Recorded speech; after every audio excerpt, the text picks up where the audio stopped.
नमस्कार। आज म हजुरहरूलाई बाइपोलर डिप्रेसनको बारेमा चाहिँ भन्छु। हाम्रो के हुन्छ भन्दा डिप्रेसन पनि युनिपोलर र बाइपोलर भन्ने हुन्छ। अनि जस्तै बाइपोलर हुँदा के हुन्छ भन्दा हामीले यसमा हेरौँ है त। यसमा यो बिचको जुन स्ट्रेट लाइन छ, यो स्ट्रेट लाइन चाहिँ हजुरको सामान्य अवस्था, सबै कुरा ठिक हुँदा, हाम्रो मुडहरू नर्मल हुँदाखेरि, सबै कुरा हाम्रो ब्यालेन्समा हुँदाखेरि, हाम्रो जीवन ब्यालेन्समा छ, सबै कुरा ब्यालेन्समा छ। अब डिप्रेसन हुँदा के हुन्छ भन्दा सबै कुराहरू मन लाग्दैन, जोस जाँगर चल्दैन, निद्रा लाग्दैन, खाना रुच्दैन, इनर्जीको लेभलहरू हुँदैन, होइन, कन्फिडेन्सहरू घट्छ, त्यस्तो हुन्छ। र डिप्रेसन भएका व्यक्तिहरू चाहिँ सन्चो पनि हुनुहुन्छ, निको हुन्छ। डिप्रेसन भएको चाहिँ निको हुन्छ।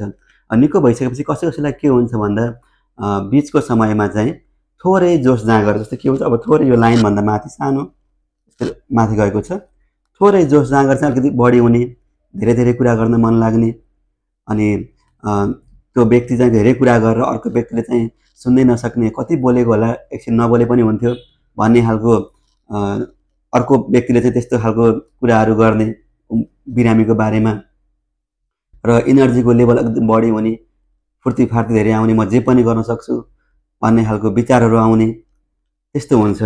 र सँगसँगै के हुन्छ भन्दा अलिक पैसा धेरै खर्च गर्न मन लाग्ने, नचाहिने सामानहरू पनि, आवश्यक नभएको सामानहरू पनि घरमा थुपार्ने, किनेर सपिङहरू धेरै गर्ने, नाचगान रमाइलो पहिलाभन्दा अत्याधिक मात्रामा गर्ने हुन्छ। यसलाई हामीले चाहिँ बाइपोलर डिप्रेसन भन्छौँ। यो बाइपोलर डिप्रेसनको उपचार चाहिँ थोरै लामो समय चाहिन्छ र यो बल्झिने खालको बिमारी पनि हो। र यो युनिपोलर डिप्रेसन भन्ने चाहिँ अघि भने जस्तै एउटा मात्रै पोल छ यसको, भनेको डिप्रेसन मात्रै, हरेक पटक डिप्रेसन डिप्रेसन डिप्रेसन मात्रै भइरहेको छ सन्चो भएपछि पनि। तर कसैलाई यो जस्तो तलको भाग डिप्रेसन भयो, डिप्रेसन निको भयो, नर्मलमा पुग्नुभयो, त्यसपछि अलिकति इनर्जीको लेभलहरू हाई हुने, सबै कुरा अलिकति बढी हुने भयो भने चाहिँ हामीले यसलाई बाइपोलर डिप्रेसन भन्छौँ। हस् त, धन्यवाद।